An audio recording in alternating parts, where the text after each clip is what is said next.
Salut les hobbyistes, je suis John de Game of War Studio et aujourd'hui dans cette troisième vidéo consacrée à Blood and Plunder, on va faire un tour des factions et voir comment créer une liste d'armées.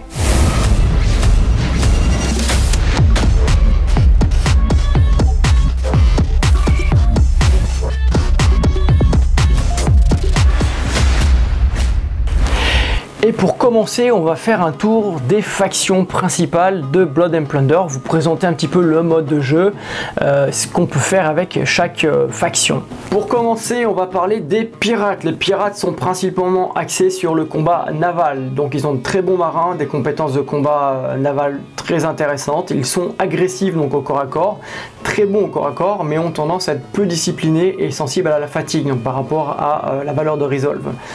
Les pirates ont tendance à aligner un peu plus de modèles, un peu plus de figurines en surnombre avec des compétences, des attributs et une résolution inférieure aux autres factions. Et donc ils écrasent principalement les adversaires par la saturation et le surnombre. Ils disposent d'un large éventail de commandants nommés, donc des personnages nommés légendaires qui offrent des capacités spéciales pour aider justement à driver un petit peu ce côté indiscipliné et un peu en dessous des autres factions. C'est une faction qui demande un peu de skill cap pour être maîtrisée pour un débutant. On passe au meilleur, au plus fort, au plus beau. Vous aurez deviné, on parle des Français. Bon, c'est un peu de chauvinisme. Alors là, c'est une armée agressive. Les Français sont réputés pour être agressifs et donc ils ont tendance à avoir des très bons mousquets, des armes légères et des armes légères. C'est plutôt ils tirent bien et c'est plutôt une faction qui va tirer et aller tout de suite au cac derrière pour aller terminer le travail. Ça permet de frapper fort en attaque. Par contre, ils peuvent se montrer un tout petit peu fragile en défense, c'est-à-dire qu'ils ont une très bonne attaque mais une défense un peu fragile, donc ça il faut le compenser dans le jeu. Ils disposent également de plusieurs unités spécialisées d'élite qui sont vraiment bonnes et qui permettent d'affiner un peu le jeu dans la prise en main, qui demande un peu de skill cap. Vous aurez généralement un peu moins de figurines sur la table, les Français jouent en infériorité numérique, par contre elles sont plus efficaces que la plupart des troupes de base des autres factions. Allez, on passe aux Moritos, donc non, on passe aux Espagnols. Les Espagnols, c'est l'armée de la horde de Blood and Plunder, c'est-à-dire qu'ils sont nombreux, ils ont tendance à être 30 ou 40% supérieurs aux autres factions et la méthode de combat c'est l'attrition, c'est-à-dire qu'ils vont saturer, avancer, saturer, avancer, saturer, avancer. En fait, vraiment leur méthode c'est presque la faction pour la poutre, pour le table rase.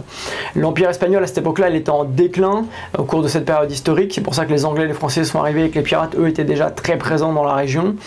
Ils disposent d'armements de moindre qualité et de troupes moins bien équipées que les Français ou les Anglais par exemple, mais ils sont de très bons combattants au corps à corps et ils ont beaucoup de capacités qui les aident à bien gérer la fatigue. C'est peut-être le fait d'être né sous le soleil.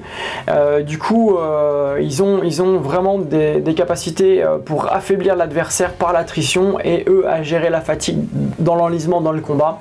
Et puis ils ont quelques petits tricks qui peut, avec certains mots-clés, créer la peur chez les ennemis, qui peut aussi les démoraliser, qui sont intéressants. Donc voilà, donc c'est une faction qui sera populeuse. Il y a des gros bateaux, ils ont des galions. Elle est un tout petit peu moins bonne au tir avec l'artillerie et l'équipement que les factions classiques françaises, anglaises, voire hollandaises. Mais par contre, c'est des enragés du combat et ils gèrent bien la fatigue. On passe ensuite aux Anglais, qui est la nation la plus simple à prendre en main. C'est la plus complète et elle touche à tout. Vous allez avoir aussi bien vous allez performer aussi bien en combat naval qu'en amphibie qu'en terrestre. Ils ont des compétences qui sont modérées en combat terrestre et maritime, mais qui tiennent la route. Les troupes ont tendance à être de bonnes troupes, c'est l'air assez discipliné, avoir une détermination correcte, donc un resolve correct pour les aider à lutter contre la fatigue.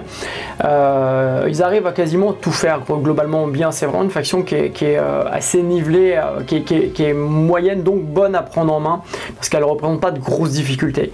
Les marins ordinaires, comme les miliciens ou les soldats en uniforme et la cavalerie, forment de très bonnes troupes, c'est de bonnes unités. C'est vraiment une faction qui est bien pour démarrer, surtout en faction générique. Attention à ne pas aller trop dans les listes spécifiques parce que ça vous permet de jouer de tout facilement et de pouvoir faire face à toutes les menaces sans trop vous prendre la tête. Il n'y a pas un énorme skill cap à maîtriser les listes de base génériques de la faction anglaise. À présent, on passe aux Hollandais. La marine hollandaise est très connue, on entend rarement parler finalement, parce qu'on entend beaucoup parler des Français, des Anglais, des Espagnols à cette époque-là, mais pas tant des Hollandais, et pourtant les Hollandais étaient vraiment très présents. Les Hollandais sont des marins expérimentés qui constituent une faction maritime les plus dominantes, c'est certainement la faction d'ailleurs la plus forte en combat naval. Les figurines sont forts en mêlée et excellents pour tout ce qui est action d'abordage. En tant que faction récente, parce que c'est une des dernières sorties dans une extension, une vidéo sera consacrée aux extensions. Ils ne disposent pas d'une grande variété d'options d'unités par rapport aux autres factions, mais ça va venir dans le temps. Cependant, ils sont très bons dans ce qu'ils font, c'est-à-dire dans le combat naval, l'abordage. Les unités d'élite sont coûteuses chez les Hollandais, ils n'en ont pas beaucoup, elles sont coûteuses.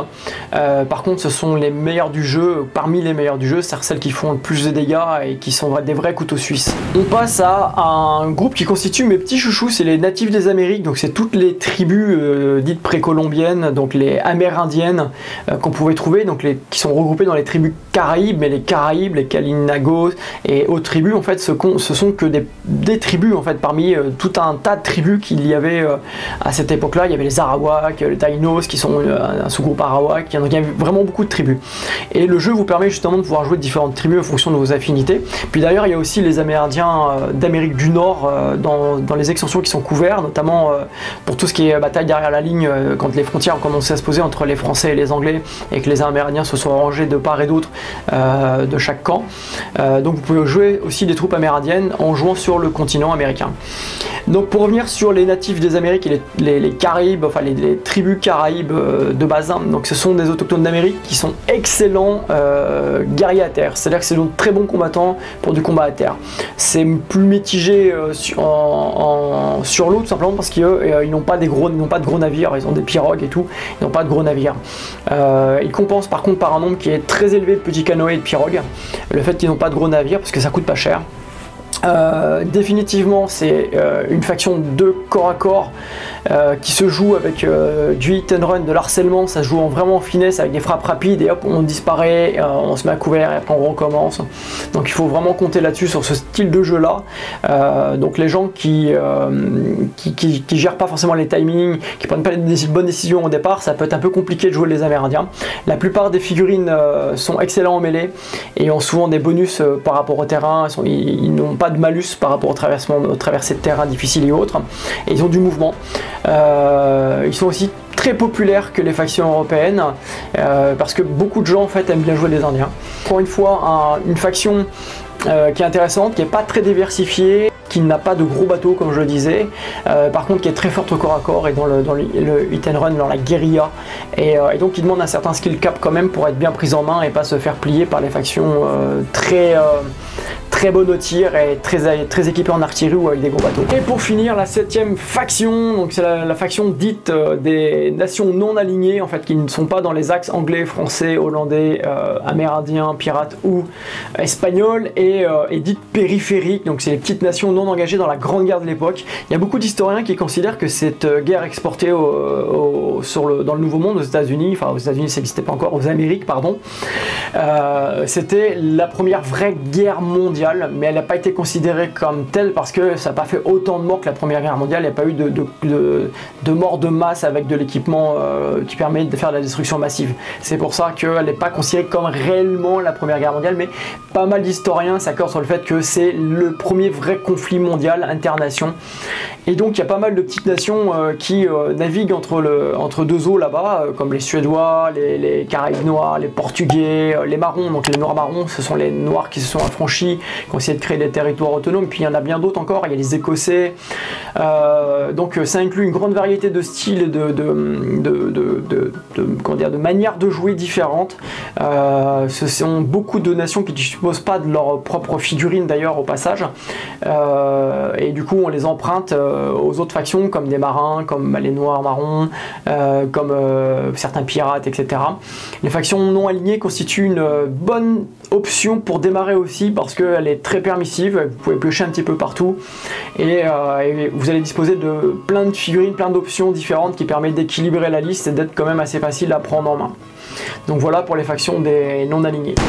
Pour conclure sur ces 7 factions, il faut savoir qu'au sein même de ces factions, il y a plein de sous-factions comme vous pourrez voir dans le builder. Et donc plein de tier lists que vous pouvez jouer, des tier lists qui sont clairement élitistes, qui demandent un grand skill cap, des tier lists qui sont larges. Pensez aussi que vous pouvez orienter vos listes très navales ou amphibies ou uniquement terrestres, donc vous avez vraiment une grosse possibilité de jouer au sein même d'une faction différemment. Notez que les factions, certaines factions ne sont pas dans le livre de base, hein. Dans les livres de base vous avez que les factions françaises, anglaises, espagnoles de mémoire, peut-être les pirates. Après il y a des livres d'extension mais on fera des vidéos dessus pour vous expliquer et de toute façon vous retrouvez tout gratuitement dans le builder. Faire une liste pour jouer à Blood and Plunder, c'est relativement facile, il n'y a pas de grandes difficultés ni de trop grosses restrictions. Il faut savoir que vous allez jouer selon des époques, des périodes, par exemple de 735 à 1718 ou de 795 à 1712 en fonction des personnages et des listes que vous allez choisir. Vous avez une multitude de listes, vous avez des factions principales et des sous-listes à l'intérieur de ces factions, vous permettant de jouer énormément de choses différentes selon les époques et selon vos envies. Il y a pas mal de modulations que vous pouvez avoir avec les points pour moduler l'équipement et autres sur vos unités. Le builder est très bien fait, je vais vous le montrer pour que vous puissiez apprendre à l'utiliser parce qu'honnêtement il est gratuit et franchement il est vraiment bien, donc autant en profiter. Mais avant d'aller plus loin, on va faire un petit rappel du format de base avec le livre de règles et rappeler quelques petits principes pour faire sa liste d'armées. Page 94, vous avez comment créer une force et ça c'est hyper intéressant quand on va se lancer dans un jeu. On va se demander tout de suite comment on monte une unité. Donc les parties de base c'est à 100 points, c'est ce qui va vous permettre en fait de jouer autour d'une heure. Ensuite 200 points c'est 2 heures, 400 points c'est une après-midi ou une soirée, voilà. Et ils disent que le jeu n'est pas conçu de base pour jouer à plus de 400 points. C'est un jeu plus d'escarmouche que de bataille à proprement parler. On n'est pas là pour jouer dans le massif, on est vraiment joué pour jouer dans l'escarmouche. Il faudra sélectionner pour commencer, sélectionner un commandant, ta carte de commandant. Ça va déterminer le type de faction que vous avez le droit de jouer. Et donc ensuite, vous allez pouvoir déterminer le type d'unité, le nombre d'unités de figurines que vous allez avoir. Et là, il y a un système qui est simple. Par tranche de 100 points, vous avez droit entre 3 et 8 figurines par unité. Donc une figurine seule, c'est un modèle. Un ensemble de modèles, c'est un groupe. Et ça forme des unités. C'est-à-dire qu'un ensemble de figurines forme un groupe qui doivent être en cohésion. Et ça forme une unité. Voilà. Et l'ensemble des unités forme une force. Donc modèle forme un groupe à plusieurs qui est une unité et donc après ça forme une force, l'ensemble de ces unités. À titre d'exemple, je vais vous montrer comment monter une liste à partir ici d'un Nationality Starter Set. C'est une boîte où vous avez tout pour commencer. Généralement ça tourne autour de 100 points. Là je vous ai monté une petite liste à 99 points, j'ai pas réussi à tomber à 100 points avec ce qui est dedans pour vous montrer un petit peu comment ça fonctionne. Donc dans cette boîte là vous avez les cartes de factions, donc Native American Faction et ici les types d'unités que vous pouvez avoir, et de ce côté là deux types de listes que vous pouvez avoir qui vous indiquent quelles sont les unités de base, quelles sont les unités de support et quels sont donc les points particuliers, les caractéristiques de cette faction. Vous n'avez pas les cartes de personnages, ça s'achète dans une boîte où il y a toutes les cartes personnages. Dans l'extension, dans la deuxième extension qu'il y a eu pour le jeu, vous avez plusieurs extensions, une vidéo y sera consacrée, mais par contre dans le builder vous avez tout, donc pas besoin forcément d'acheter les cartes de perso, vous pouvez aller dans le builder, imprimer et faire ça à côté. Donc qu'est-ce qu'on a dans la boîte? Dans la boîte ici, donc on a ici des guerriers amérindiens. Ici on a le chef amérindien qui est ici et des fusiliers, des mousquetaires. Donc musketeers, alors ils les appellent ici Warrior Musketeers, donc c'est avec les mousquets. Ici, vous avez encore des jeunes guerriers avec des arcs. Ensuite, vous avez encore des jeunes guerriers avec des arcs. Ensuite, vous avez encore des guerriers avec des arcs. Et enfin, ici, vous avez des guerriers avec des arcs. Alors là, j'ai dû passer quelque part. Il y a des noirs marrons normalement dans le package. Alors les noirs marrons, ce sont les... Ah, c'est là. Ce sont les esclaves qui se sont affranchis et beaucoup ont rejoint par esprit de liberté les tribus amérindiennes. D'autres ont combattu bien sûr avec les forces de corsaires ou de pirates, mais beaucoup ont rejoint les Amérindiens. Il y en a beaucoup qui vivent, qui ont vécu à l'époque en Guyane aussi, sur le fleuve Maroni, entre le Suriname et la Guyane. Donc voilà, et donc là vous avez un petit groupe justement de ces Africains qui se sont libérés et vous pouvez les jouer uniquement dans Caribbean Tribes. Vous pouvez pas les jouer dans les Kalinago, dans la tribu Kalinago. Il y a plusieurs autres options que vous pouvez choisir comme tribu dans le builder, on verra ça après. Ah oui, je suis en tribu des Caraïbes parce que je joue dans l'esprit Arawak. Donc tribu des Caraïbes 1730-1787, la période historique. Il y a des règles spéciales. Il faut savoir que dans la création de liste, vous devez avoir des unités de base. 2 unités de base vous permet de libérer une support unit. Donc vous avez 2 unités de base, par exemple 2 boîtes de Young Warrior, vous pouvez débloquer une unité de support. Ici c'est Warrior Musketeer ou African Warrior. Voilà, donc ça c'est ce qu'on peut jouer dans cette liste là.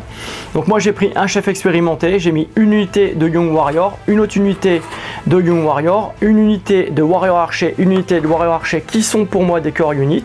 Ensuite j'ai mis tout simplement une unité de Warrior Musketeer, donc c'est des indiens équipés de mousquets, et une unité d'African Warrior, ce qui me fait 99 points. C'est pas plus compliqué. Maintenant on va aller voir tout ça dans le builder. On se retrouve dans le builder de Blood and Plunder. Vous pouvez modifier le nombre de points. Ensuite, voilà le total de malice 99. Ensuite, vous allez voir ce que j'ai sélectionné. Donc ici, la date, donc la période dans laquelle je joue, donc les options qui sont débloquées. Un chef expérimenté. Vous pouvez modifier les options. 2 unités de Young Warrior qui sont le cœur unit, 2 unités de Warrior Archer qui sont cœur unit et une unité de African et de Mousquetaire qui sont des supports. Vous pouvez modifier donc les différentes unités, ajouter les différentes unités en dessous en appuyant sur plus, et pareil pour toutes les options de bateau, canoë, etc. Là j'ai joué une liste volontairement terrestre et non maritime. Dans le builder, vous avez tout pour modifier, la croix pour supprimer, le i pour les informations et le plus pour ajouter. Vous avez toutes les règles de base, donc c'est ce que vous voyez en haut. Là en l'occurrence, j'ai des flèches empoisonnées pour 3 points par unité. Voilà, plus d'autres règles. Si vous avez besoin d'informations sur votre tribu, il suffit de cliquer sur le i. Là par exemple pour mon chef, ça me donne toutes les règles spéciales. Pareil pour les troupes, et vous pouvez modifier avec les unités, enfin les options d'unité en cochant la petite case et en ajoutant gratuitement ou avec des points les règles spéciales. Toutes les règles spéciales sont rappelées dans le profil d'ailleurs. Ensuite, grosso modo, si vous voulez ajouter du monde, il suffit de cliquer sur plus et ça vous permet de rajouter des modèles, et donc dans la limite, puisque c'est 3 à 8 modèles à ce format-là, de points. Voilà les hobbies, j'espère que cette vidéo vous sera utile et que vous l'aurez aimé. Si c'est le cas, laissez-nous un pouce bleu, c'est important pour le référencement. N'hésitez pas à partager, à commenter et à vous abonner si ce n'est pas déjà fait. Vous êtes plus de 64% à regarder la chaîne et à ne pas être abonné. Ça ne coûte rien, il suffit d'avoir un compte et de vous abonner en cliquant sur abonner et de cliquer la cloche. Merci aussi à tous ceux qui nous soutiennent, ça est là. Et si vous voulez nous soutenir sur Tipeee, le lien est dans la description. Et en attendant, je vous dis à bientôt les hobbyistes.